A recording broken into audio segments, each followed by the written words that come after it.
Ladies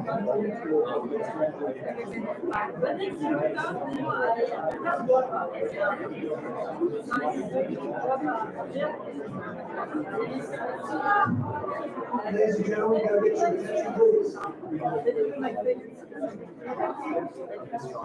If I can get your attention, just a moment, please. Thank you, Jane. There you go. Please, yes, find a seat. We're getting ready to start. Welcome tonight. It's great to see all of you here for what I know you're going to find a fascinating session. I'm Richard Downey. I'm the president and CEO of the World Affairs Council of Orange County. And I'd like to now pass the word over to start this session, the Vice President of Mission Integration here at Soka University of America. Will you please join me in a big welcome word?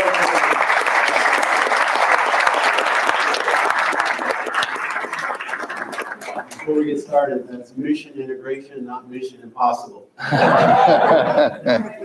So my name is Kevin Moncrief, and on behalf of Soka University of America, our president, Dr. Batista, the members of the University Leadership Council, the executive vice president of academic affairs, Dr. Michael Weiner, our amazing students, faculty, staff, parents, and supporters, and finally, my esteemed colleague and fellow co-director of the SUA Center for Race, Ethnicity, and Human Rights, Professor Ian Reed, we would like to say welcome to tonight's event. Is democracy at risk? Brazil's electoral ballots. So relevant, so apropos, so concurrent as we face elections this next week in our country. So I also want to extend a very profound appreciation to our esteemed colleagues from the World Affairs Council of Orange County for partnering for this momentous event. And we hope to do many, many more in the future. And in a moment, Mr. Richard Putnam, Vice Chairman of the World Affairs Council of Orange County, will give you a full and proper introduction to our two featured distinguished keynote speakers, Ambassador Todd Chapman and Professor Paulo Nogueira Batista, Jr. I didn't do good in Spanish. I never took one of these. Thank you. So Soka University of America, SUA, is a private liberal arts college in Aliso Viejo, California. Originally founded in 1987, it was established on its current campus in 2001 by Daisaku Ikeda, the founder of the Soka University International Buddhist Movement. Though affiliated with the Soka Gakkai, it maintains a secular or non-religious curriculum which emphasizes pacifism, human rights, and the creative coexistence of nature and humanity. A much larger and older sister school, Soka University of Japan, is located in Hachioji, Japan, Tokyo. SUA encompasses both a four-year liberal arts college and a graduate school offering a master's degree in educational leadership and societal change. SUA also hosts the Pacific Basin Research Center and the newly created SUA Center for Race, Ethnicity, and Human Rights. We call it the RARE Center.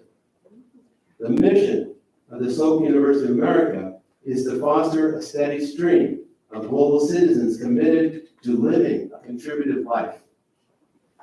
I come from the Office of Mission Integration, and our role is to communicate and promote dialogue on the mission, founding principles, and core values of the university to all members of the SUA community.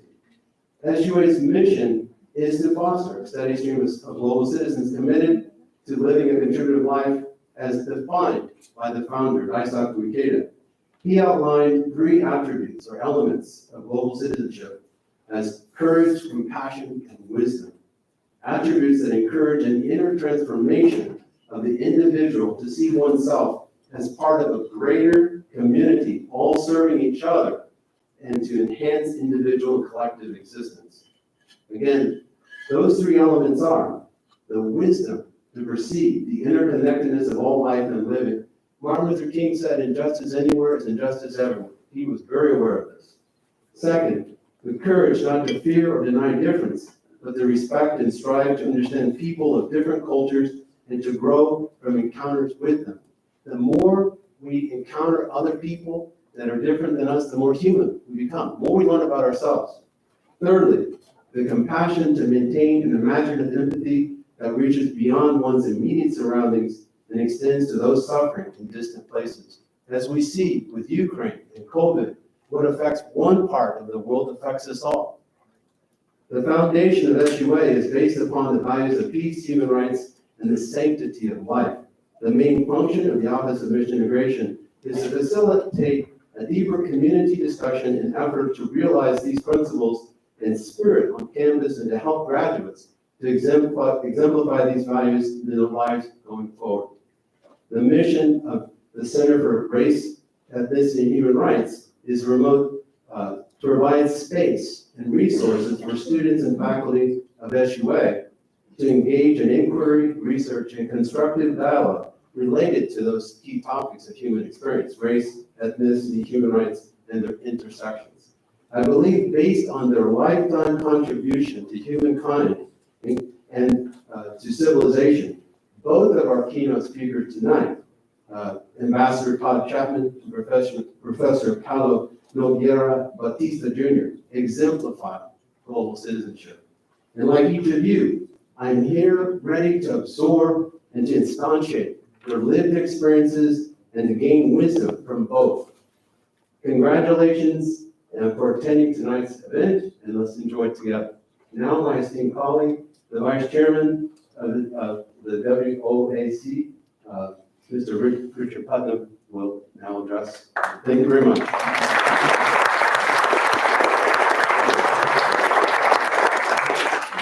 Thank you, Kevin. This will be much more procedural. And thanks again to all of our partners here at Soka University for hosting with us our event this evening. Again, I'm Rick Putnam, Vice Chair of the World Affairs Council of Orange County, sitting in for our Chair, Bill Edwards, who's traveling. So we're going to begin with something that's unique to the World Affairs Council of Orange County, and it will require just a little bit of explanation, as it's a little bit unique to our council. But we always start with the Pledge of Allegiance. Many of you may not be familiar with what the Pledge of Allegiance is, so please let me explain.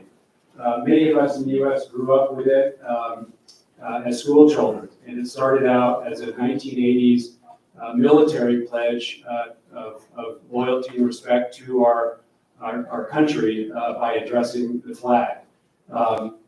Like us, though, it is nonpartisan. So we'll start with that, and for those who feel compelled or available to do so, please rise. Your hand over your chest or heart, and recite after me, with me. I pledge allegiance to the flag of the United States of America and to the republic for which it stands, one nation, under God, indivisible, with liberty and justice for all. Thank you. So a couple of items before we begin our program here this evening. We'd like to remind you of our upcoming events, which include on December 8th, an in-person event at the Avenue of Arts Hotel in Costa Mesa, titled Overreach, How China Has Derailed Its Peaceful Rise. This is with Dr. Susan Shirk of the University of San Diego, who's a tremendous speaker, and given events in the world today, will be a really neat program. Other events include a discussion in December on the protests in Iran with Ray Taki, and in January, likely late January, the Eastern European Survey Program with former Ambassador Colleen Bell. Please visit our website for further information. We update those events. Audience Q&A. Secondly, as always, we want you to participate in the program, so please be aware of the Q&A cards below your seats. Do write legibly, briefly, write your question on that and pass it down again, and our staff and interns will collect those for handling. And especially I want to thank our trustee and friend Beatrice DeSalas for handling the Q&A this evening. She's an amazing person. Mia is a journalist and really internationally renowned, multilingual, 8 or 9 languages, maybe 12, I'm not sure, and who has translated for many international dignitaries, including Lula and Bolsonaro, Lula during his first term, as well as being an ambassador for peace, and whose family has a long and notable history in Brazilian diplomacy. And so with that, I have the honor of introducing our speakers this evening, our presenters. And I'll start with Ambassador Todd Chapman to my left, who served as the U.S. Ambassador to Brazil from 2020 to 2021. And he was the first U.S. Ambassador to be decorated with the Order of the Southern Cross, Brazil's highest civilian honor for non-citizens. Before that, he served as the U.S. Ambassador to Ecuador from 2016 to 2019.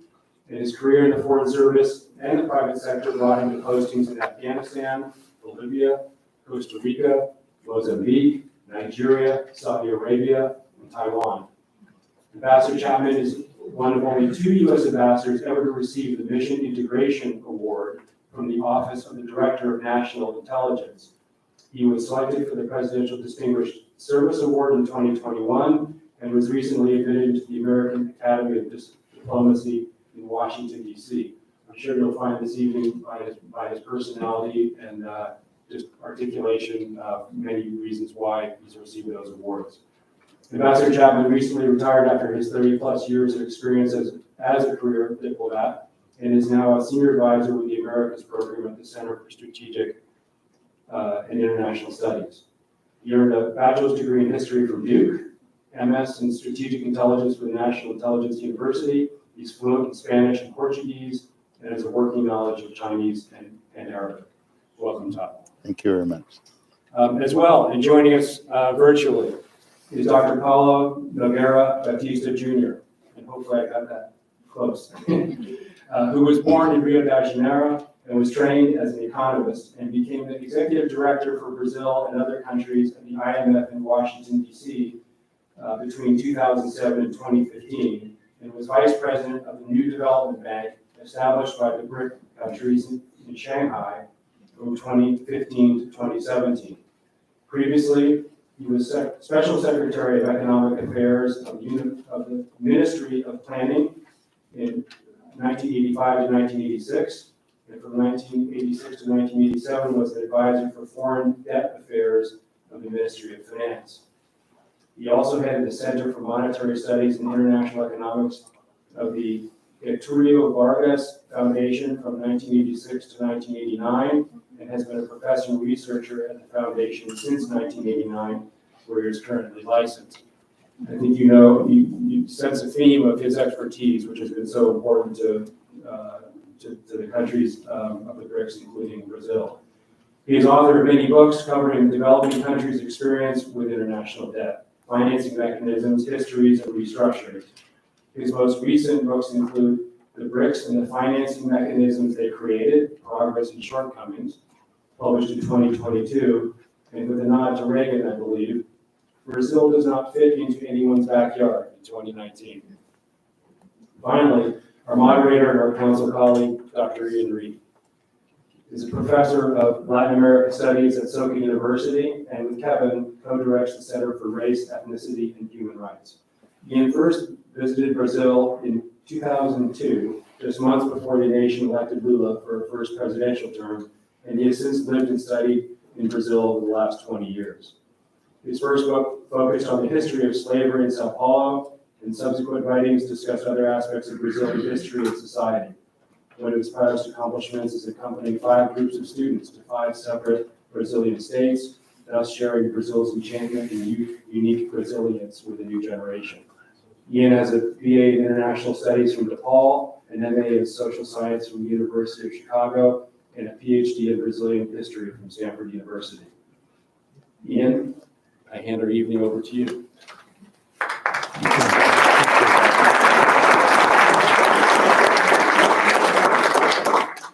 Rick, thank you very much. How is my sound? Is it okay in the back, especially? Okay, good. A little bit more. Okay, yeah, maybe. Thank you, Eric. Ambassador, such a pleasure. Professor Nogueira, wonderful. How is our sound? Good? Okay. Well, it's really an honor to be here with all of you. Thank you for making the time and driving to our campus tonight, and I'm very excited about this conversation. So what I'm hoping we could cover, and this might be hard in only about 45 minutes, is to first talk a little bit about how we got to where we got. How did Brazil get to this place? We have Lula coming back. The election's been decided.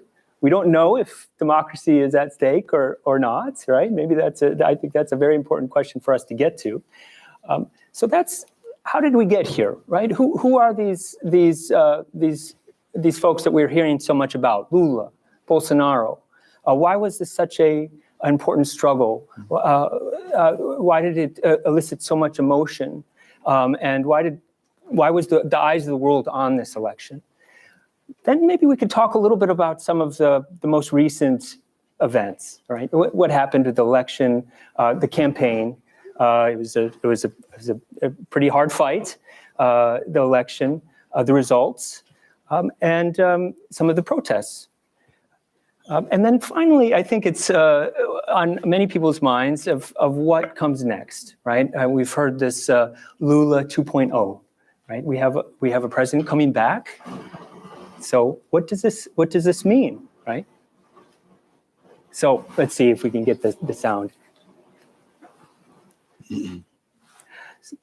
Okay, how's it sound now? Okay? All right. Okay, great. So those are some places we might go tonight if we have the time. And anything I don't cover, again, please write down the question on your card. We'd love to hear your opinions and your questions. So let's just start with a question for both of you. Maybe Professor Nogueira. How did Brazil? How did we get here? What is this? What was this election about? Who are these two populists and two competitors, Bolsonaro and Lula? Can you give us a little bit of background about these two folks? Well, thanks, Soka University, and thank you again for the invitation to now. Can you hear me well? It's a little quiet, so let's see if we can get the sound up a little bit more. Oh, thank you. Yeah, thank you. Yeah, that's good. Soka University for the invitation to be here with you tonight. Let me first tell you that this is the most important election in Brazil's history, probably, because it's a very defining moment in our country. It was an important election for Brazil, very important, but also for the world, because of the size of the Brazilian population, economy, demographics, Brazil's role in terms of the climatic crisis we are facing. So a lot of attention was being paid to the election from outside Brazil as well. And Brazilians were absolutely focused on the election. Now, there are some misconceptions about what was really going on. For example, it's completely false in my opinion. It's false in my opinion to see it as a contest between two extremes, between an extreme conservative and an extreme leftist, or between a right-wing populist and a populist and a left-wing populist. No. It's between an extreme right politician and a center-left, centrist politician, Lula, who actually built a very wide-ranging political alliance that includes not only center-left, but also the center and part of the right of Brazil. Because many Brazilians, including conservative Brazilians, including center politicians, were very concerned about the way the country was being run in the first 4 years of the Bolsonaro administration. So I don't want to speak too long, but basically it was a very, very important election. If Bolsonaro had won, today we would be speaking in a completely different setting. With Lula's victories, we now have something that I think is more civilized and more promising, because Lula is a very balanced politician. Sometimes I hear in Brazil, I hear it said, Lula is a communist. Actually, Lula never was a communist, not even when he was young. He was kind of involved in armed struggles, other accusations I hear sometimes from Brazilian right-wingers. He was a former trade unionist leader who then moved into politics. He's sometimes compared to Mandela, Nelson Mandela. And I think it's a very appropriate comparison. But Mandela was, in fact, at some stage, if I'm not mistaken, an audience. He was involved in our struggle, then evolved to a more moderate center position. Lula, from the very beginning, was a social democrat in the traditional European sense, trade union leader, that then created a party towards the end of the 1980s. Thank you, Professor. We hear about Lula. It's an extraordinary story, right? Here is a man just turned 77. A little louder, okay. Just turned 77, right? He grew up very poor. He was illiterate until about age of 10, I heard. His parents were illiterate farmers.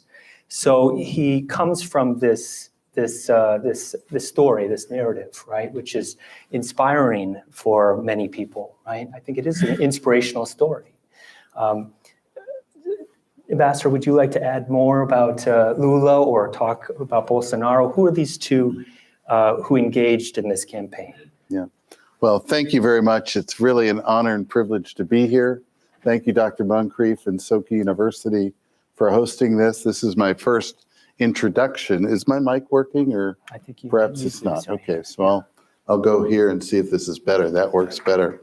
But this is my first time at Soka University, so thank you very much for hosting. Thank you, Dr. Reed. And I want to thank also Rick and everybody from the Orange County World Affairs Council for inviting me to participate in this event and coming to this beautiful area that I'd never spent much time in before.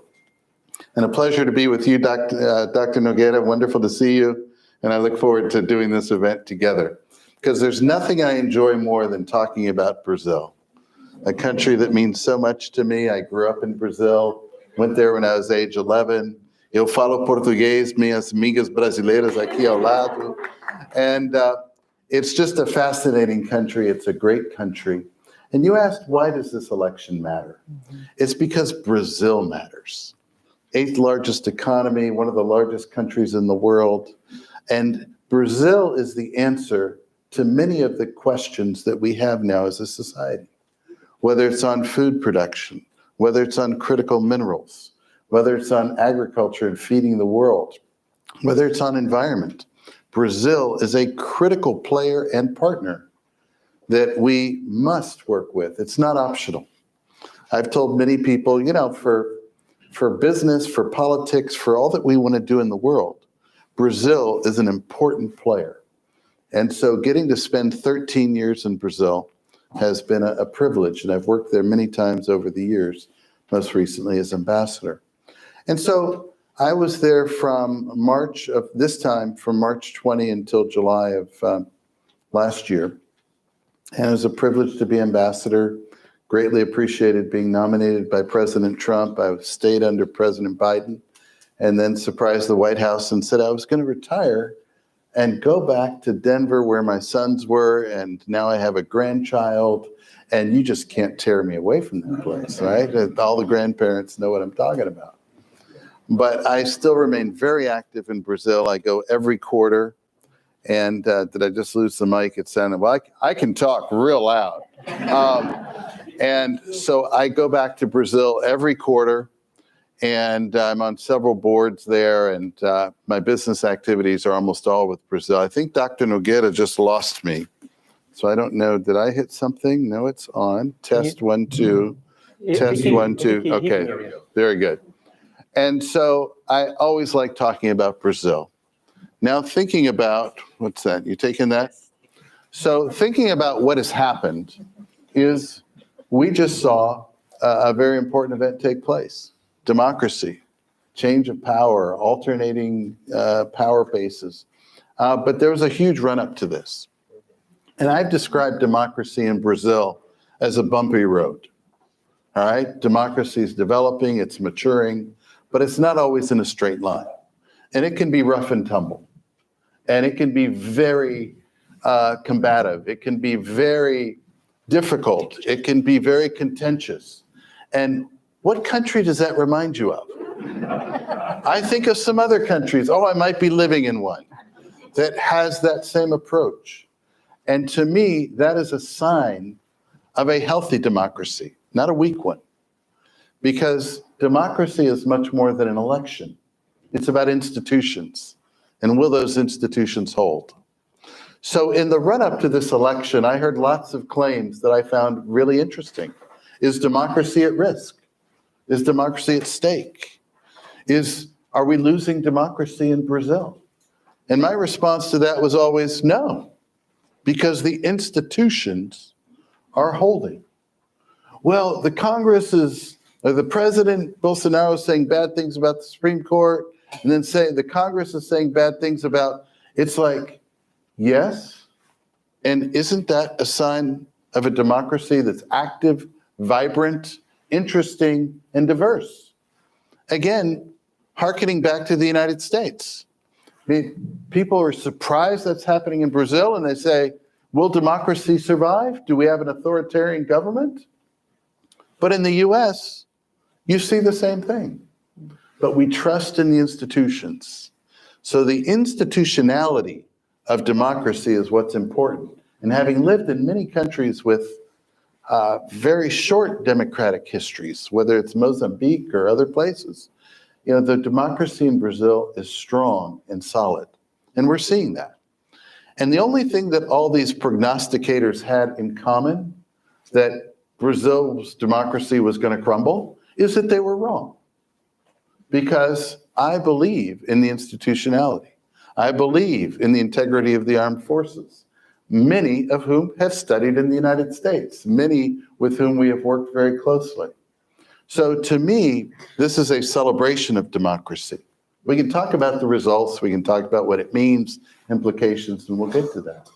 But I think the most important thing to do when you see these hotly contested democratic acts overseas is when they go well defined, that it was done in a legal way, that there was a peaceful transfer of power. We should celebrate that, because as a democratic leader in the world, this is what we want to foster. So that's just a preamble to say that democracy is alive and well. Democracy is thriving in Brazil. More votes this time than any time in history, more engagement than any time in history. And it was a very tight race. It was a very close, the tightest race in Brazilian history. We're experienced with this. Anybody remember the hanging chads? Remember those, right, in Florida? That was pretty tight. Anybody remember Trump's election? Anybody remember Biden's election? These have been very tight races. They have been polarizing, just like they have been polarizing in Brazil. Now it's to figure out, how do you move forward in a polarized, democratic, political environment? I have great faith in Brazil. I have great trust in its institutions, and I have great optimism about its future. Thank you, Ambassador. Professor, do you think also that that some of these claims about the concerns about democracy at stake is the title of our, were those perhaps exaggerated, Professor Nogueira, or do you think that there was some truth to that? First of all, it's a great pleasure to be interacting with Ambassador Chapman here, who's so knowledgeable of Brazil. And I agree with many things he said. For example, he stressed the importance of Brazil in the world. And he knows Brazil well, and he might know that Brazilians do not often recognize this basic fact about the importance of Brazil in the world. Yep, I agree. Brazil, like all large countries, is very inward looking. I think that's one similarity we have with the United States. We have many similarities with the United States. The United States is a melting pot, we are a melting pot. The United States is a large country, Brazil is a large country. And many of the features of Brazilian politics in recent years have replicated features of US politics. Unfortunately, not the best features, in my opinion. So, for instance, it's well known that the Brazilian president, Bolsonaro, is known as the tropical Trump. I'm not sure where the expression arose, but it's something that is often mentioned. And the similarities are quite striking between not only the presidents, but the followers, the Brazilian followers of Bolsonaro, the Trump, the American followers of Trump.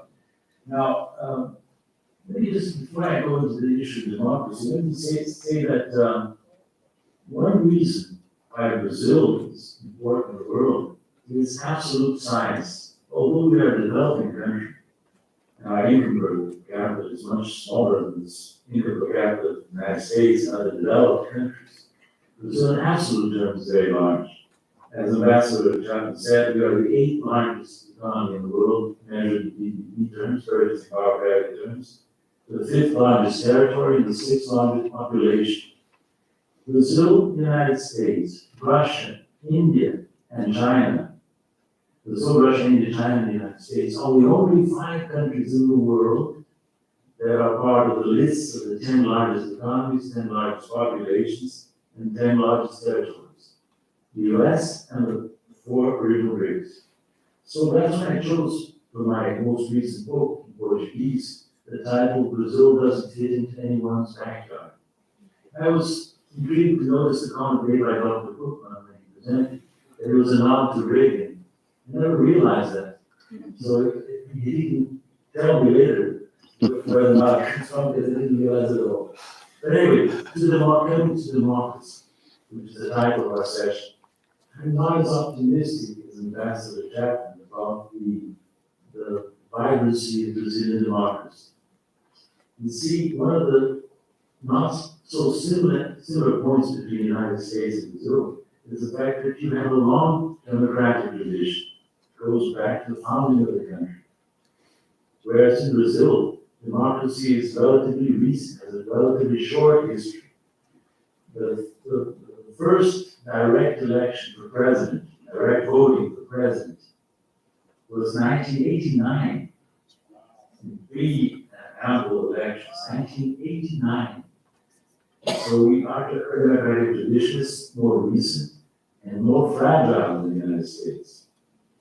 And what the situation now is as follows. You have, unfortunately, about something like a 25 to 30% of Brazilians, the Brazilian electorate, that is very weakly committed to democracy and is aligned with ideas about the organization of society, about the state, about this political system, which are not democratic at all, and maybe even closer to what we call fascists or proto-fascists.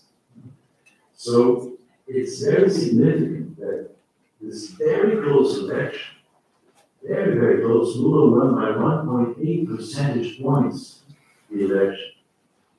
And so you have almost half of the electorate voting for a candidate who can be characterized fairly as an extreme right candidate. Extreme right. It's not only a Brazilian phenomenon, I know. You have this in the United States, you have this in many countries in Europe.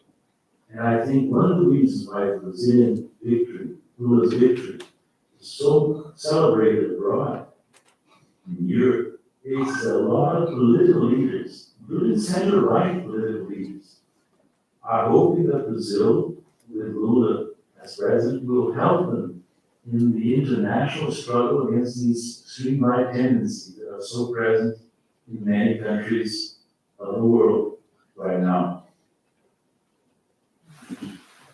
Thank you, Professor. Well, if democracy isn't necessarily at stake, or it might be at stake, tell us a little bit, Ambassador, what was at stake in this election? What were some of the issues that were debated? What were some of the different sides that these two candidates took? Yeah, I think that in the spirit of good debate, I do agree with many of the things that Dr. Nogueira says, but I would say that I would get away from some of the labels that people have chosen. I've always been interested in following the press that describe Bolsonaro as far right, and you don't hear about far left. You hear about extreme right, but you don't hear about extreme left. I don't think these labels are really very helpful. It's really, what are the political philosophies that are guiding them? And it's usually approaches to economic issues, whether you have a statist-run economy or if you have a private sector-run economy. It's usually, do you believe in high taxes or low taxes? Do you believe in high involvement of the state in private sector and in public matter, or reduce? And that is really the dichotomy of what you're seeing in Brazil, in the United States, and many places. So it really is a different orientation for governance. And I don't believe that by being right of center on political and economic issues means that you're approaching fascism. So I would respectfully disagree with that insinuation. It's really that we have seen in Brazil a shift towards conservatism in the last 10, 15 years. And that was borne out even in this election because the conservative-oriented political parties and representatives actually made substantial gains in the Congress, to where you now have a majority of the denominated conservative parties now in Congress, and the left of center parties, including the PT, lost ground a little bit, not a lot, but a little bit.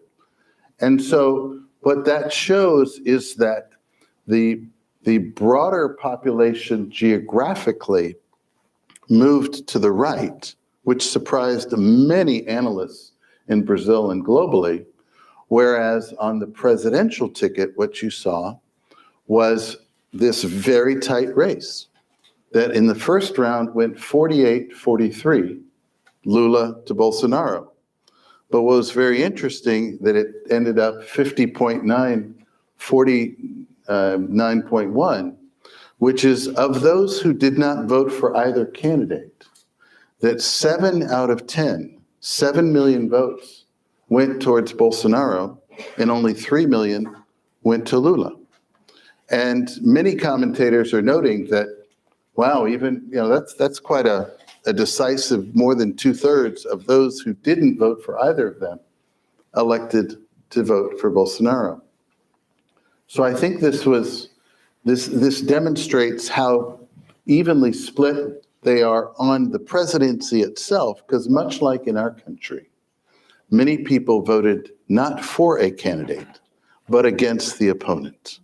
And that's what all of the studies are showing in Brazil that I have been made privy to, is like in the United States, there was a large the opposition. Many people were looking for a third party candidate in Brazil, which never happened in a serious way. And it's going to be something that the body politic will have to consider moving forward. But I am optimistic, perhaps more than Dr. Nogueira, just because the Congress that has been elected, those that are now in the opposition, though they're in the majority in the Congress, they're in opposition to President-elect Lula, they understand that they need to work for the best interests of their country. And many of their leaders are already coming out saying things that are much more cooperative and wishing to find a way forward. I believe this afternoon, they had the first meeting, I saw some pictures, of the transition committee, that transition team that will transition from the Bolsonaro administration to the Lula administration. And that's a very positive sign. So I think that Brazil, if nothing else, and I think this Dr. Nogueira and I would be in agreement on, is usually pragmatic, and usually they have a jeitinho to find a way to make it happen. And I believe that Brazil will find its way democratically, successfully, through a tense political time. But that everyone will work together in a positive way in Congress and find ways to accommodate President-elect Lula's, some of his initiatives, but there's great concern that it may disrupt the economy in a negative way. And so figuring out that balance is now what the executive and the congressional groups will have to work out. Thank you, Ambassador. Professor, do you want to respond? I would like us to cast our eyes forward, but I think we still need to know a little bit more about what was at stake with this election, and whether you would agree with some of the Ambassador's statements in his description. I think Ambassador Chapman made a very important point to characterize the Brazilians as a whole as extremely pragmatic, always finding a practical way of, non-confrontational way of facing things. You know, I'm a Brazilian that lived a large part of my life outside Brazil. One of the things that impressed me about my own country is this pragmatism. They even exaggerated in Brazil. Now, in this respect, Bolsonaro is not very typically Brazilian because of the stance he takes. He's a very aggressive politician, prone to making extreme statements all the time. I'll give you two examples of what I mean by that. In the crucial matter of environment, which is a concern, or should be a concern for all people, for all nations. The policy adopted by the Bolsonaro government in this area was nothing short of disastrous, destructive. This articulated the mechanism of control. They adopted an attitude with respect to international cooperation in this area, which is not constructive. And of course, Brazil has to protect its sovereignty over the Amazon, over the entire Brazilian territory. But protecting our sovereignty doesn't mean adopting policies that disregard the impact of Brazil's actions on the rest of the world. And we were running a very dangerous policy because we were disregarding the fact that this is an area where international cooperation is extremely important for humanity. And will be. So there, I think, that when Brazilians chose Lula what was happening, they chose a president. I think you will see this. You will see this when Lula starts. That will play a very constructive and positive role in discussions of climate, the climate crisis that we are facing. You know, his first international trip after the election will be to Egypt for the conference that is being held on climate now. He's going to go there at the invitation of the governor of Pará and also other organizers of the event. So you will see, and there, in that matter, the ample political alliance that he puts together to win the election has a lot of convergence. The components of the center-right, center, left of the spectrum that integrates the alliance that Lula constructed are very, have a common, overall common view of this aspect. Let me give another point where you see what was at stake here. Brazil's international relations during the Bolsonaro era suffered very acute deterioration. I would say that Brazil became, to a large extent, isolated. The relations between Brazil and the US were good when Trump was president, but they deteriorated when Biden won the election. Suffice to say, the Brazilian president was going to start to challenge the legitimacy of the American election in solidarity with Donald Trump. Can you believe that? Bolsonaro and some of his closest allies made aggressive statements out of clean air against China, provoking a deterioration in relation to China. He was at loggerheads with many of our neighbors in Latin America. I can tell you this, we'll see, when Lula takes over, Brazil's international relations will improve considerably.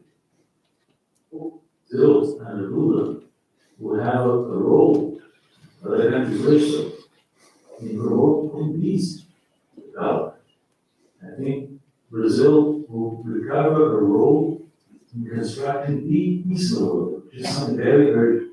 And finally, Ambassador Chapman, why don't we hear about the far left, this label far left or extreme left? Because it is very weak in Brazil. The extreme left politically is almost non-existent. And they were a party that Lula has constructed. It's actually, if you want to use European language, it's very much like the social democratic parties of Europe. Trade union-based, rigid-based, moderate, left to center, center left. I think that's why we don't do so much about the far left. Actually, Limber is practically non-existent. Was, let's say, in a closet. It didn't speak out. It rose prominence with the election in 2018. And I think that it will still be prominent despite the defeat of Bolsonaro. I think the extreme right in Brazil, look what happened since the election. I don't know if you're aware of what's going on in Brazil, but since the election, we had a lot of turbulence in the streets, protests by people who support Bolsonaro, blocking highways, making aggressive moves, calling for military intervention, making fantastic statements about what's going on in Brazil. So we have an issue here. Lula will have to face what I call, some people call, including myself, a third round, which is to face the pressure coming from this resentful, defeated Bolsonaro allies. This is quite significant a problem for the incoming administration. Professor Nogueira raises a number of very interesting issues. Environment, I'm reminded of during Lula's presidency, his effort to create a very large electro dam right in the Amazon. So we might discuss that, but U.S.-Brazilian relations, that's certainly at stake. Maybe that's a topic you'd like to follow up on or anything in response. Yeah, thank you, Dr. Reed. Now, Dr. Nogueira raises a number of points on which many in Brazil and the international community have commented extensively, and I'll try and respond to some of them.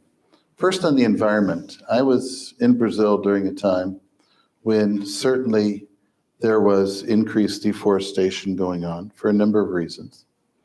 And the international community was coming down very hard on Brazil to do more to stop the illegal deforestation.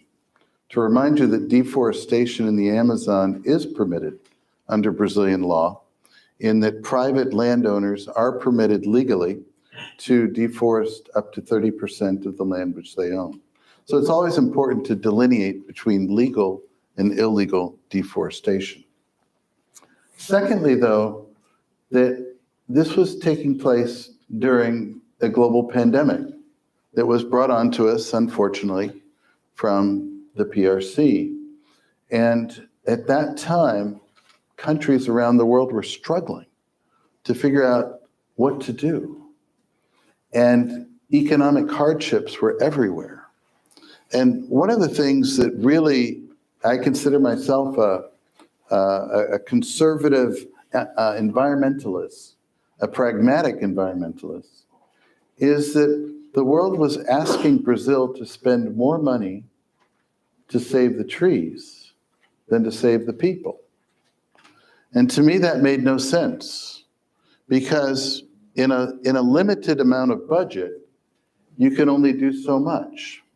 And I found that to be a very unusual request. And actually, I thought many times that it was pretty tone deaf to be telling a nation that they should be doing more of that. Now, the reality on the ground, and I would go to these places, is the environmental agency could not get people to go out and do the work because people were afraid. And it's like, I get that. I understand that. Now, clearly, the previous regime, under whether Temer or Dilma Rousseff or President Lula, had differing views, and then did President Bolsonaro. But I was sitting with a senior minister, I won't say which one, in government, and the person told me, you know, Todd, the Western world has committed $100 billion a year to help with climate change. He said, I tell you what, you write me a check right now for $2 billion, and we'll be able to address everything that we need to address. Can you do that? I said, I wish I could, but I can't. It is about resources. And the country does need resources to help affect the changes that we want.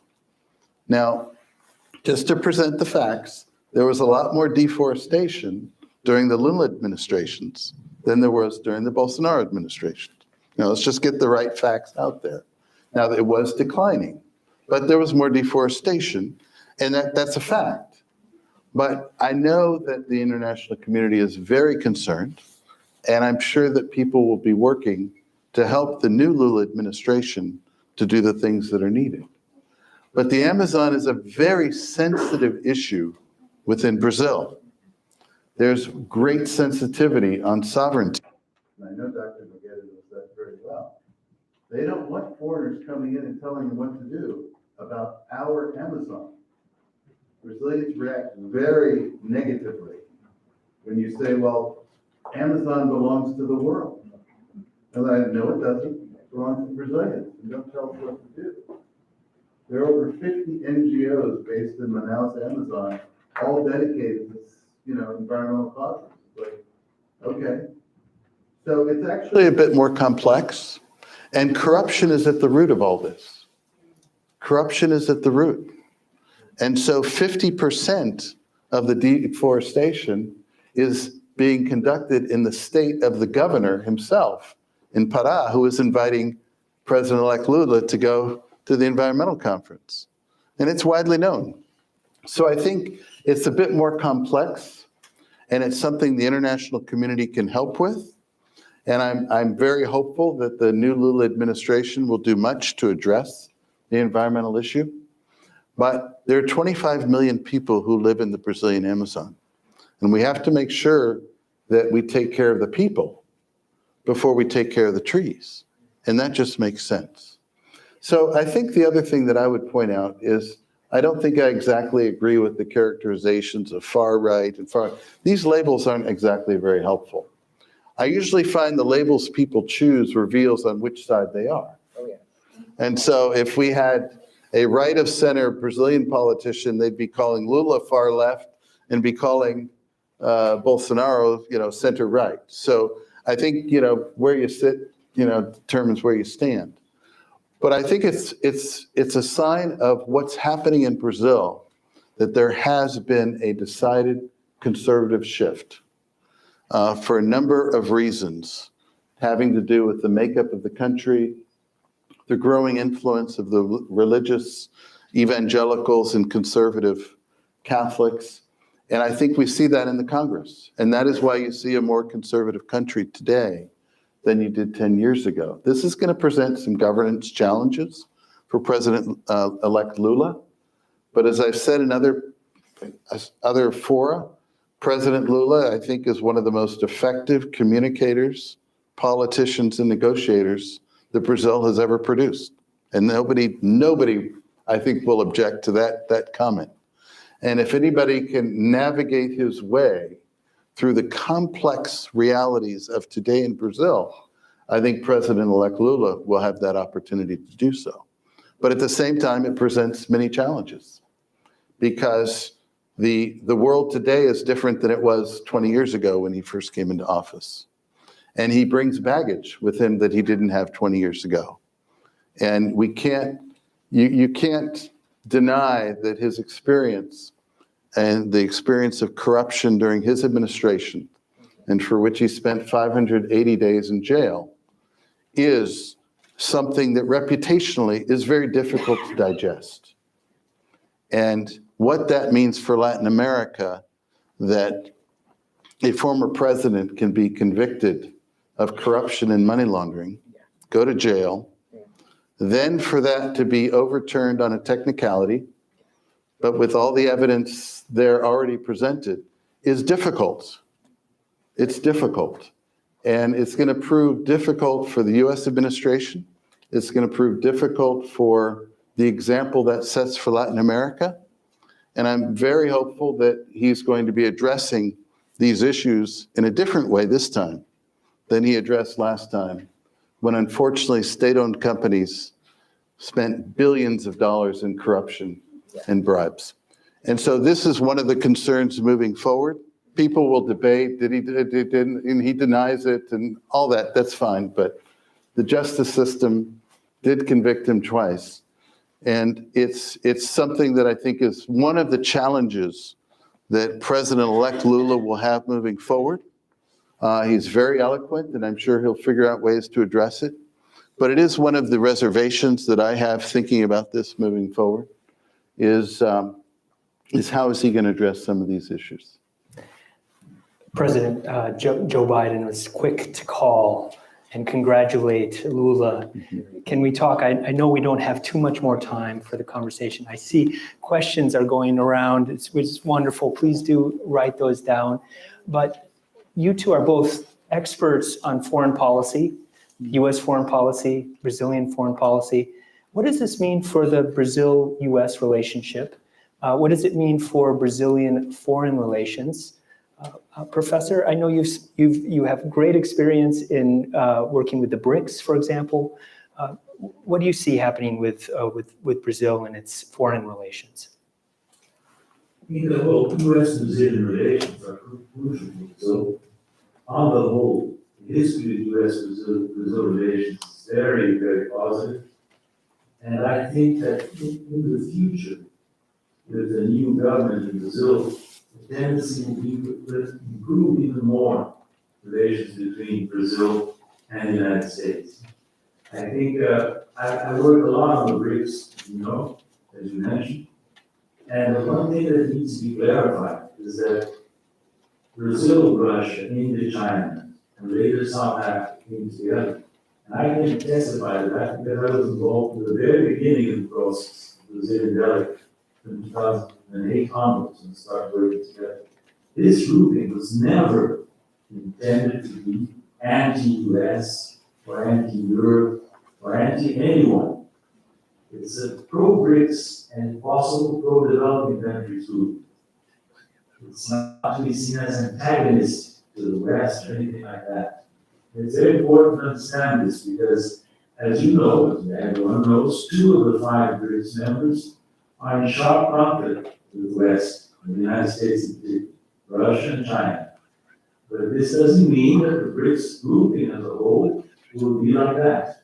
Brazil, India, and South Africa understand the views of China, understand the views of Russia. But also they understand the views of the United States and Europe. When I say India, I mean Lula and his aides will probably be very wary of taking sides in these conflicts. Are the BRICS? Yes. We're also very close to Europe, very close to Latin America, very close to the United States, very close to Africa. So Brazil, as all large countries, does not have only one platform for cooperation. And I'm sure that Brazil will not take sides on this matter. Brazil will be a force, if possible, if the West, Russia, and China wish, Brazil can be part of a group of countries that could promote dialogue and peace in the world. And just mention one thing here. Like coincidence, I would say a very likely coincidence. It so happens that Brazil will be the rotating president of the BRICS in 2024 and of the G20 in 2024, which is practically a present from heaven because 2023 would be too early for the new government to prepare. 2024 gives the new government the opportunity to prepare itself to play a constructive role in this very difficult world situation which we now live in. And if from day here to say end 2023, the United States, Europe, Russia, and China are more willing to come together in positive dialogue, I mean that Brazil together with other countries can play, again I say, if the parts engaged in these conflicts are willing to allow this, you can play a role, Lula can play a role. As Ambassador Chapman said, Lula is an outstanding political negotiator. And his talents in promoting dialogue within Brazil and outside Brazil when he was president are remarkable. You just say, however, here, I must say something about what Ambassador Chapman just said concerning corruption charges against Lula. It's unfair, Ambassador, to say that he was absolved on a technicality. In fact, all charges against him were dropped because the Supreme Court of Brazil correctly, in my opinion, judged the judge Sérgio Moro as a partial judge. In fact, Judge Moro and his team acted not as a judge, but as a public prosecutor in this case. I'm just going to mention very quickly one thing. When I was in Shanghai, overloaded with the burden of develop a bank from scratch together with the rest of the team. I suddenly read on the internet that former President Lula had been convicted to 9.5 years of prison by Judge Chapman. So I had the full sentence, the first sentence of Chapman printed, and I spent a good part of the whole weekend reading that. I was astonished to see the very poor quality of that piece, that sentence. There was no evidence at all. It was very clear, does anyone who read that? That it was part of a political circus. And it's no, of course there was a rush, yes, there's no proof that President Lula in any way acted in this corruption. That was why he was liberated from all charges. So I think it's very unfair, Ambassador, to say it was not a technicality. After I read the first sentence of Saturday morning, I never again dedicated 5 minutes to read anything written by him. It was a shameful piece of accusation, of condemnation that he made against President Lula. And I tell you that I'm saying this not because I'm a friend of President Lula, because I'm close to him. I objectively looked at that, and I was astonished to see that that could be passed as justice in Brazil. So, to come back to Lula, as he said in his speech on Sunday after the election was closed, it was an attempt to bury him alive, and he resuscitated. And he now is almost, I would say, a living legend. And I think he can play a very positive role for Brazil and for other countries as well. Ambassador, I think we have time for one more response before I invite my colleague Beatriz up to talk. But do you share his optimism or his characterization of these charges, especially U.S.-Brazilian relations? This is really an interesting. Yeah, I think earlier in a class with students with Dr. Barker, I said, we have to be able to engage in respectful political discourse, and then simply say, when you have disagreements, that this is an issue on which reasonable people can disagree.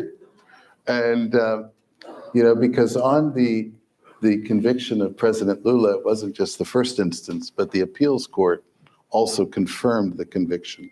And so, it really was a very serious matter. And also there's the issue of when things happen on your watch, when you're the boss, it happened on your watch. And so there was a culture of corruption, unfortunately, in Brazil. And I say that as somebody who loves Brazil, and corruption still exists. It's not gone. But it's something that's very concerning that we're going to have to deal with. When I think of the future, I think there are opportunities for the relationship, particularly with President Biden, on which President-elect Lula and President Biden will agree. And the environment is a leading one. Some approaches to the social issues, there will be a convergence of agreement. My concern moving forward with the U.S. agreement is, with the U.S. relationship, is what kind of President Lula will he be? People are saying, what will Lula 2.0 be? And, 580 days in prison changes a man. Is he going to be the same person? Will he govern differently?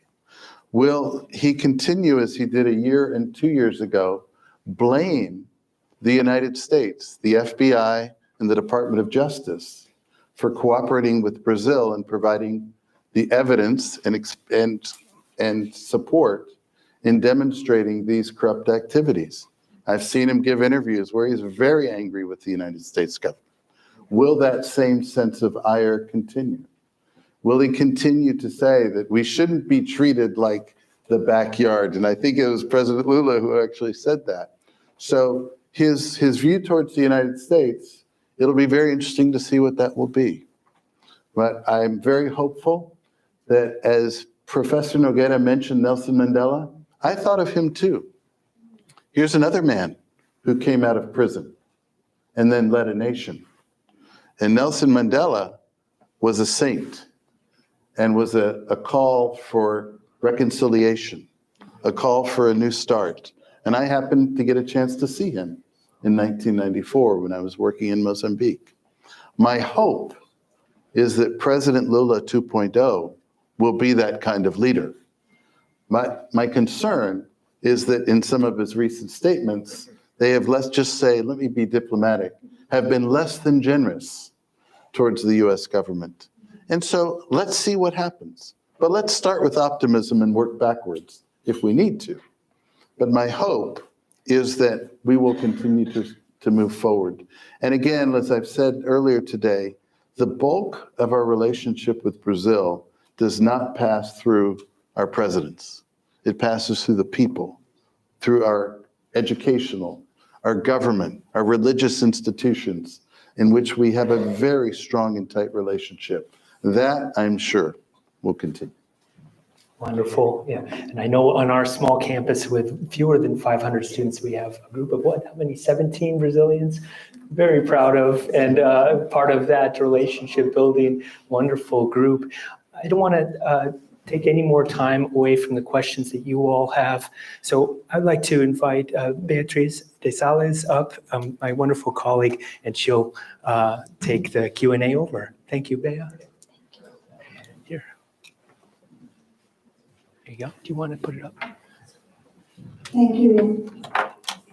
I'm very honored to be here today as on the board of the trustee of the World Affairs Council of Orange County, and both as a Brazilian and American student.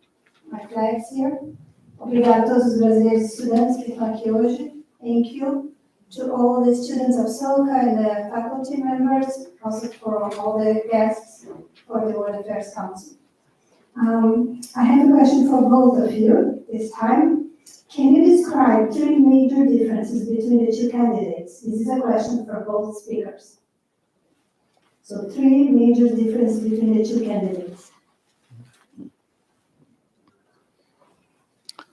Well, I'll jump into that first. I mean, clearly different views on the economy in terms of greater spending or less spending.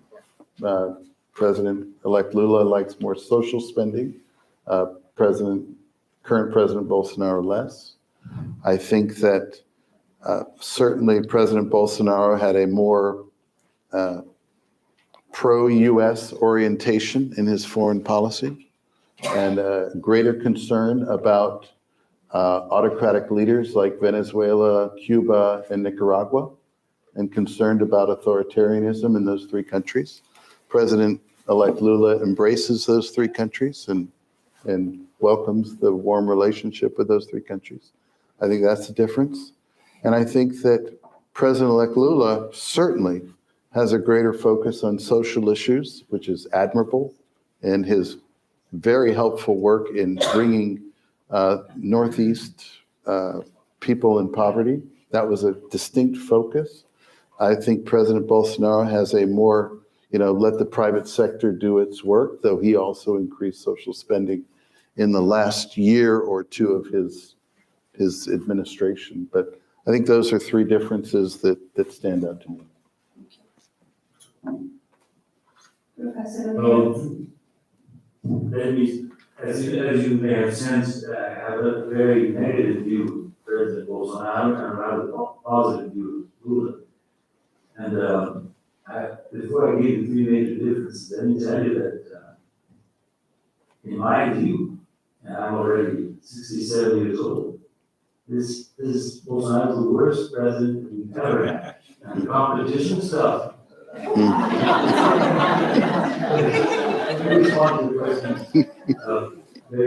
was pretty funny. Bolsonaro strikes me as very unprepared at first, to the point that he's not capable of choosing good aides, good ministers. With very few exceptions, the ministers he chose are weak or disastrous. Whereas Lula is a politician that has accumulated enormous experience as a president, two mandates. He's a seasoned and experienced politician who has, in my opinion, shown the capacity to choose his team quite well. Of course, he makes mistakes, like we all do, some serious mistakes. I'm critical, publicly critical of his mistakes, but on the whole, I think he can qualify as an experienced politician. And Bolsonaro is very unprepared. That's number one. Number two, Lula's commitment to democracy is very clear, and I think it cannot be challenged. In every way, he's shown a very serious commitment to rules, institutions, respect for different opinions, whereas Bolsonaro is an authoritarian personality. He has no understanding, has very little capacity to dialogue. He consistently threatens. He has not made any dramatic wins in this respect, but he threatened democracy in Brazil very many times over his 4 years in power. And lastly, on international difference, Bolsonaro has a very narrow view of the role in the world. As I said previously, he has worked, unfortunately, to diminish Brazil's international capital and isolate Brazil from many countries, from most countries. Whereas Lula is a very open-minded politician in terms of international relations. And when he first came to power in 2003, I was astonished to see how rapidly he grew into a politician, a president with international preoccupations, with international protagonism. I was in the IMF and later, I moved from Brazil to Washington. And I can tell you, as someone who's working in the IMF, Brazilian delegate to the G20, Brazilian delegate to the BRICS, Brazil's prestige internationally at the time reached a high point, and this was largely due to the work of Lula. So I think I tried to answer your question. Thank you. This question is also for Dr. Nogueira. It's 3 questions, and I'm going to make one of them as one. The transition. I have a little bit of difficulty in hearing you. Por causa do meu sotaque ou porque eu estou falando rápido? Com o microfone. Maybe you can see closer to the microphone. The transition of power has not yet happened. Can you hear me now? Yes. How sure are you that institutions will hold for a peaceful transition? Do you think Bolsonaro will challenge the results of the election? And is there really a threat as a military coup for the current scenario? Well, let me tell you, I think that there is this impulse in a large part of the supporters of Bolsonaro and possibly Bolsonaro himself in his immediate circle. But I do not think that there is enough political support within the country or outside the country for a political adventure, for an adventure that would interrupt democracy, challenge the results of the elections. I think attempts have already started, as you know, those of you who follow Brazil. Monday, Tuesday, Wednesday, and now Thursday were difficult days here in Brazil because of the movements in the streets of Brazil, like supporters of Bolsonaro, that radicalized their stance. And we can have surprises. Even in a country like the US, much stronger institutions, much more traditional democracy, had a very difficult transition from Trump to Biden, as you all know, I don't need to remind you of that. And it's not excluded that Brazil face, from here to Lula's beginning, turbulences that may be similar to the ones that the US experienced. Usually because Bolsonaro apparently plays by Trump's book. He's inspired by the figure Donald Trump, to a large extent. So the risk is there. But again, it's very different from 1964, when Brazil's civilian government was overthrown by a military coup.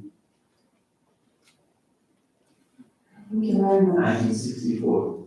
And the military dictatorship was very different.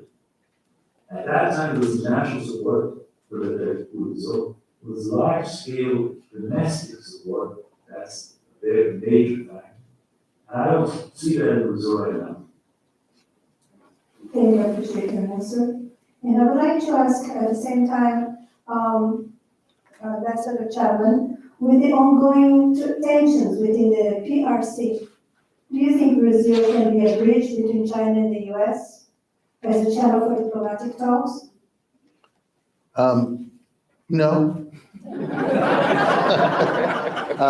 We don't need Brazil to assist us in our communication with China. We have a very clear and open channel to do that through our diplomatic representatives. Our issues that we have with China are profound.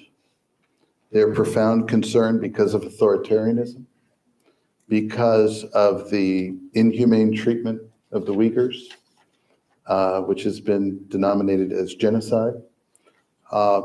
There are huge challenges with the way that China approaches things like, first of all, its agreements, its way that it's entered into Hong Kong in violation of the agreement that they signed with England and with the UK, and the threats that it has on the territorial integrity of Taiwan.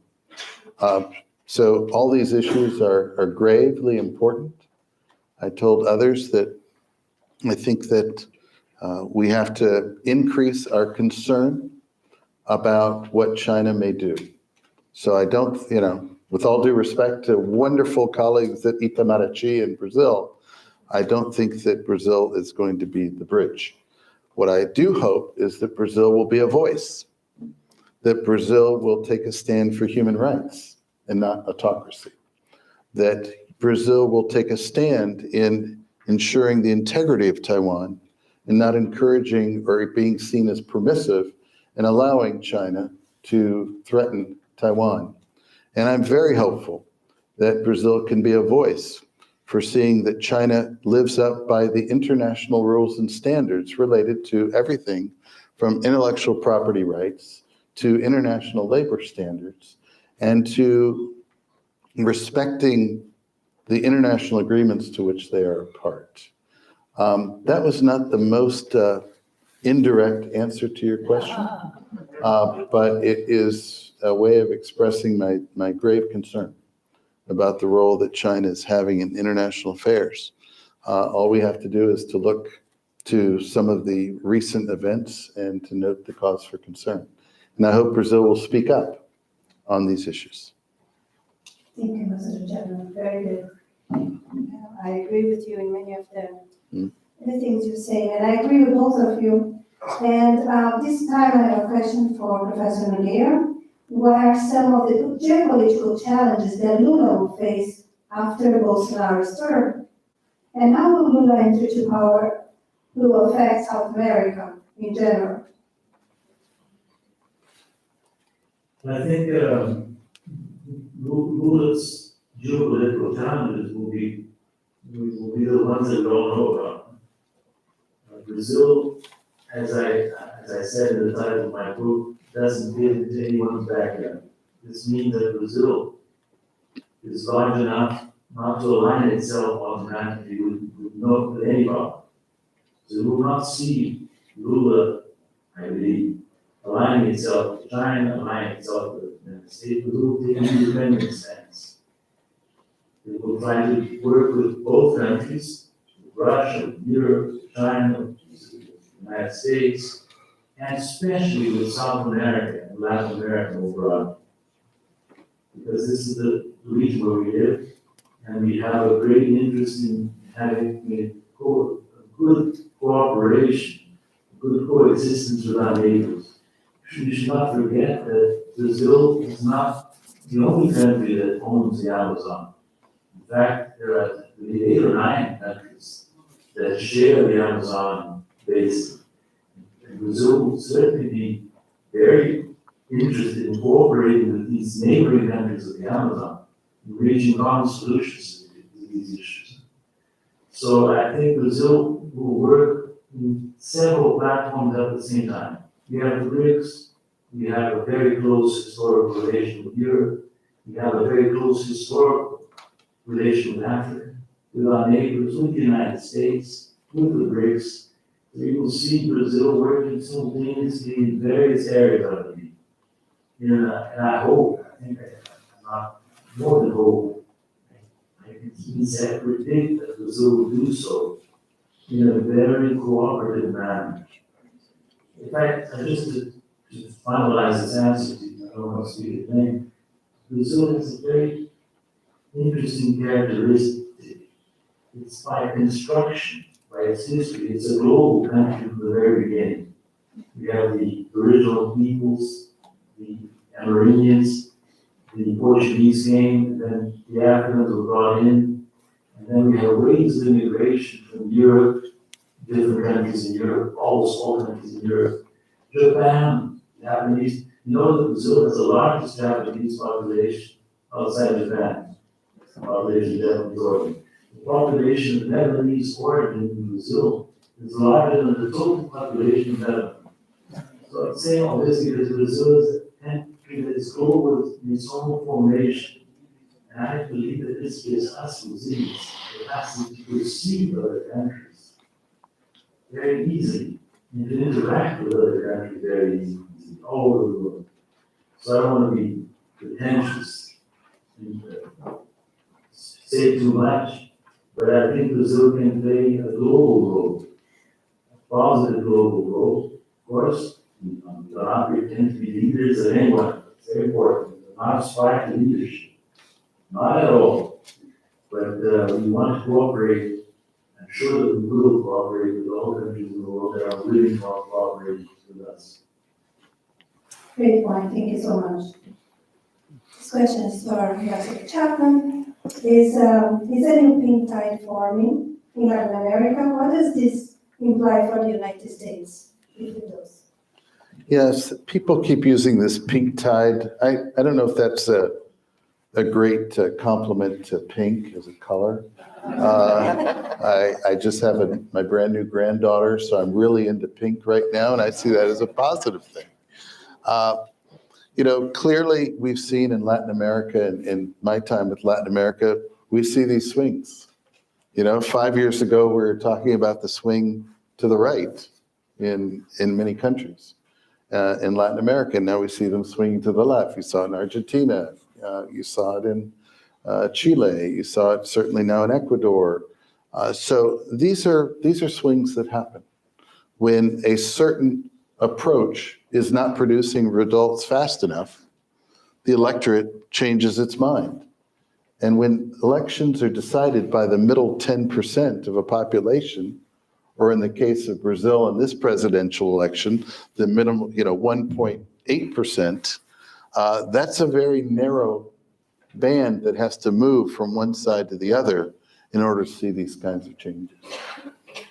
I think there's a broader issue related to democracy itself, something that a lot of us are talking about, which is democracy has to produce, or people will lose faith in democracy. And that's a broader question, not just for Latin America, but that's for the world. And I think that's something that we have to look at. For the United States, we need to continue to lead in a positive way, in a productive way, in a way of cooperation with Latin America and the world. One thing I think that many of us in this room would agree, and I think Dr. Nogueira would too, is for the United States, we need to greater prioritize Latin America. Because, again, I'm not going to use the word that he uses in his book, because Latin Americans don't like us to use those words. We are neighbors. We are neighbors. And what happens in Latin America impacts the United States a lot more than what happens in most any other continent. And so those of us that have worked on Latin America within the US government are constantly making this call. Imagine if 10% of what we invested in some of these, activities in other areas, I won't be specific, had been invested in a renewed alliance for progress in Latin America. I wish we would do that. I'll continue to advocate for it. And I just want to say one other thing, and that is that the only time I met President Lula was actually in Africa. So I'm very glad that Dr. Nogueira met that, because I was chargé d'affaires at the embassy in Mozambique. And President Lula then came to Mozambique, and that's where I got to meet him. So it sort of underscores the point Dr. Nogueira was making about President Lula's commitment to Africa, which was well received. And I think that will be well received again. Thank you so much. This is for Professor Nogueira. What is your economic outlook for Brazil, the most important short term? And what posture should the U.S. take towards Brazil going forward? Good question. Before I go to these two questions, let me tell you that if you notice on last Chapman, when he speech on Sunday after the election spoke, the first region of the world he mentioned was Africa. Mm-hmm. Even before Latin America, he mentioned Africa. And when he was president, I was the executive director for Brazilian IMF. Every time I visited him in Brasilia, the first thing he said was, "What are you doing for Africa in the IMF?" Mm-hmm. So his commitment to Africa is really something Yeah. very strong and very much by African authority. Mm-hmm. Now, the economic outlook for Brazil is difficult. It's difficult. It's been growing at very low rates, not only recently, but mostly since the 1990s. Brazil has not been growing dynamically. And the outlook for growth next year is not brilliant. But fiscal difficulties quite strong, and they were aggravated by the way that the post-colonial government used the machinery of the state in a very aggressive manner to try to re-elect himself. This is always the case, it's the political cycle in elections. In an aggressive way here in Brazil in 2022. And this has sort of created a fiscal problem that will be difficult to handle in 2023. But on the other hand, I think there are some strong factors in the Brazilian economy. For example, compared to Argentina, our external sector, our balance of payments is relatively strong.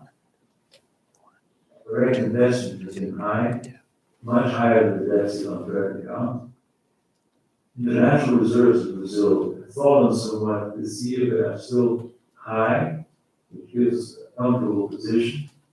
And the central bank has managed to increase interest rates quite a lot, and this is hopefully going to help to some extent in containing inflationary pressures. In fact, now Brazil, partly artificially, Brazilian inflation is lower than the inflation in the United States for once in our life, and a little lower than the inflation in the European Union as well, in the euro area as well.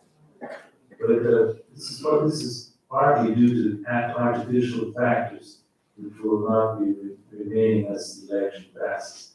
But anyway, it's not an inflationary crisis in any way similar to the ones we've had in the past in Brazilian history.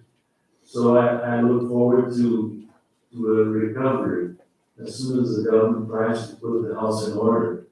And this will take some time, but I think it's entirely possible to do so. And the other question was the posture of the United States to Brazil. Well, I think the main thing for the U.S. to understand is that what Ambassador Chapman just said, Brazil, like all other countries, like to be respected. It's very important that the large countries of the world, especially the superpower of the world, that is the United States, treat all countries with respect, small, medium-sized, big, rich, middle income, poor, all countries deserve respect. It's very important that they feel respect. They feel considered in their interests and in their sovereignty. And if the United States manages to pass that image, pass that message to the other countries, I think the influence of the United States will increase naturally over time. Thank you so much. Now I have one question for each of you, and with that, I think we will have most of the opinion that the questions will answer everybody. So this for Ambassador. Similarly to 2018, Brazilians once again had to base their rates in choosing between the least worst of the candidates. I perceive this as an unfortunate sense of false democracy. How many we strive for a more plural election in the future so that my people can find fresh beginnings? That sounds like a young person's question. You know, I'll give a technical response and then I'll reflect on it. The technical response is there were many candidates for presidency. There was the person who ran in third place, Simone Tebet. She's a dynamic female politician, amazing orator. I had her in my home with other congressmen in my home at the ambassador's residence in Brasilia, with leaders of the women's bloc in Congress. Dynamic. And quite frankly, I thought she was the star of the debates when they had all the candidates. But she didn't have massive support, wasn't known throughout the country. There are some excellent, I'm looking here to my left at the young Brazilian, there are some excellent younger politicians coming up in Brazil. I've met with them, I know them, of every political persuasion, from left to right. There's some great politicians. And I think that we might see some of those in the next presidential election. I really do. It is hard when you have to decide that you don't like either candidate. And again, is there any familiarities with, I'm speculating. And it's just a reality that many people in Brazil, as in the United States, weren't too happy with either of the candidates. That's true. That's our democratic system, right? So if you want it to be different, get more involved. Get more involved. There are plenty of candidates in Brazil who are just waiting for 4 years to come and to run again. Get involved in their campaign, and same in the United States. So it just has to be about activism. And just one other comment on Brazil's situation is there is a generation of new leaders coming up. President-elect Lula just turned 77. Nothing against 77-year-olds. I'll be there in 17 years, so I love it. I hope, God willing. But there is even a sense here in the United States, isn't there? Let's just be honest, that there's a desire to see a sort of rejuvenation in our political offering. And that's no disrespect to anybody who's older in politics. Believe me, I worked for a couple of them presidents.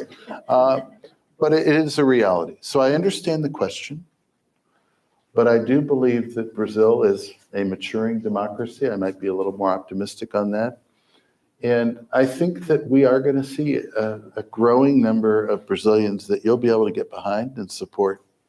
And Brazil is modernizing in many, many ways. So I think the future of Brazilian politics is bright. Thank you so much. And our last question goes to Professor Nogueira. Do you think that the constitutional amendment limiting public spending should be reversed now that Lula is in power? And what is his position on energy, alternative sources, or fossil fuels?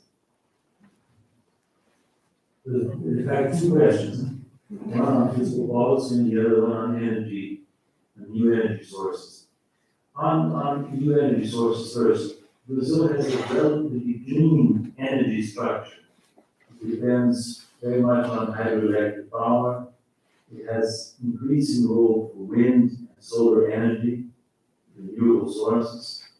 And it has also a large supply of uranium, which would lead us to have a greater role for nuclear energy as well, which, despite what some green politicians say, is actually a very clean energy, nuclear energy. So Brazil has a very positive potential to create clean energy, sustainable energy. Now, under constitutional amendment, this was created in the Temer government. It's a ceiling, constitutional ceiling on non-financial government expenditure for 20 years. It's frozen in real terms. I can tell you, there's a lot of international discussion. When I was at fund, the IMF, I witnessed discussed many papers by the staff of the fund and by other researchers on fiscal rules, what to do introduce fiscal discipline.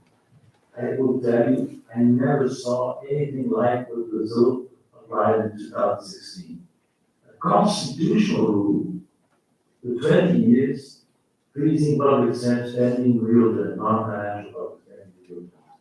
This creates a lot of rigidity in the system, so I expect that Lula, one of his first tasks will be to create a new way of implementing fiscal discipline. Do away with this constitutional amendment, this constitutional ceiling, and introduce another type of rule, more flexible, with a shorter horizon.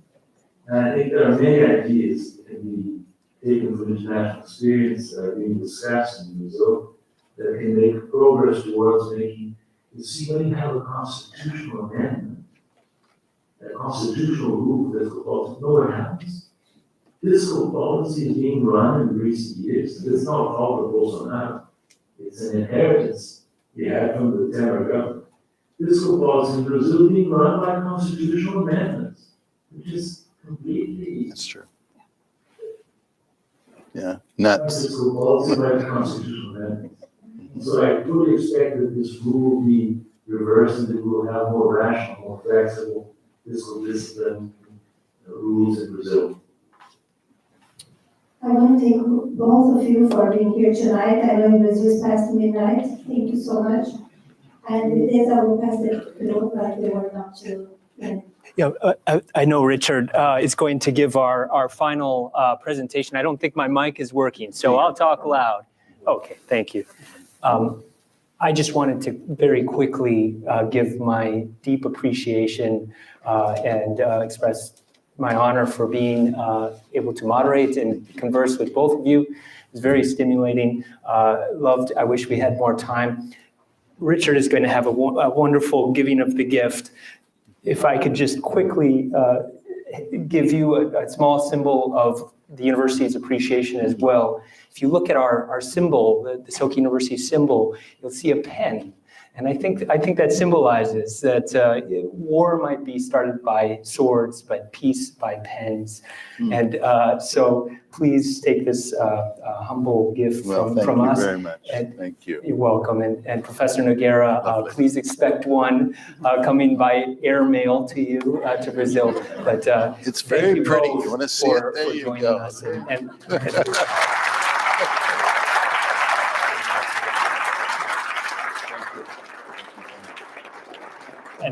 I'd like to turn the mic over to our president of the World Affairs Council. So thank you, Richard. Yeah, thank you so much. This was you did a wonderful, wonderful job. Wasn't this a fantastic discussion tonight?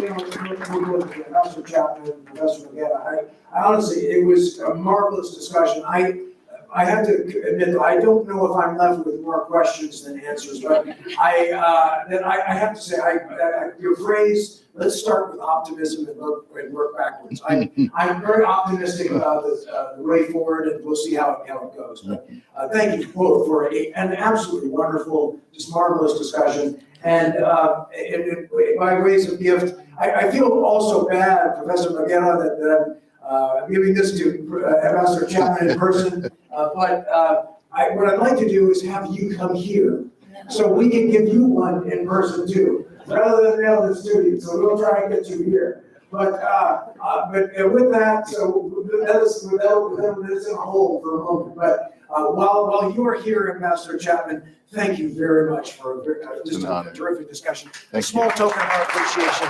Thank you so much. I enjoyed it. We're going to get one of these too.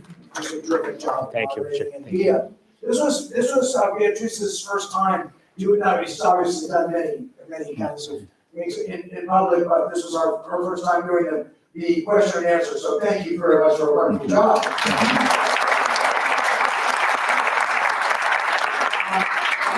Rick mentioned at his when he was talking about a couple of our upcoming events that I just called your attention under your seat. This one is for the 8th December event we're doing on China with Dr. Susan Shirk, which should be very interesting as well. But also one that Rick didn't mention in January, and we've been doing a number of strategic planning events. And to give credit where credit is due, Jane Herring and Craig Boardman, James from our board, Craig, one of our trustees, saying, these events that we do are terrific. These are very interesting. Well, we want to do some stuff that's fun too. So in January, we're going to do a wine tasting, and it's going to be a sort of California wines versus France wines. And Frank, by the way, is a California grape grower used for wine. So we're going to test this out. Harley, one of his neighbors, also grows grapes. So this should be a fun event in January. We look forward to you attending. One thing, since we're here at Soka, if we're not here at Soka, I would also remind all of our members that there's only a couple more weeks of the annual giving campaign, and we need your help. We really need your help. But since we're at Soka here, and not on neutral term, I am not going to say that. So with that, what I will do is, Vice President Marjorie, I want to thank you and all of Soka here for just allowing us to come to this beautiful space, this wonderful place. It's been a terrific experience for all of us, and I hope you'll have us back. Would you please join me in thanking all of our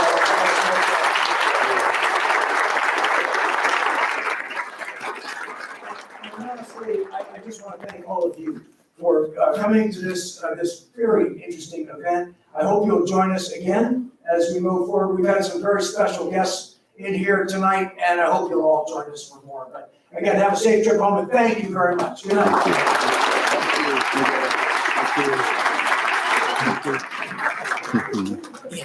Oh, Richard. Okay, sorry for the unexpected gift. I forgot to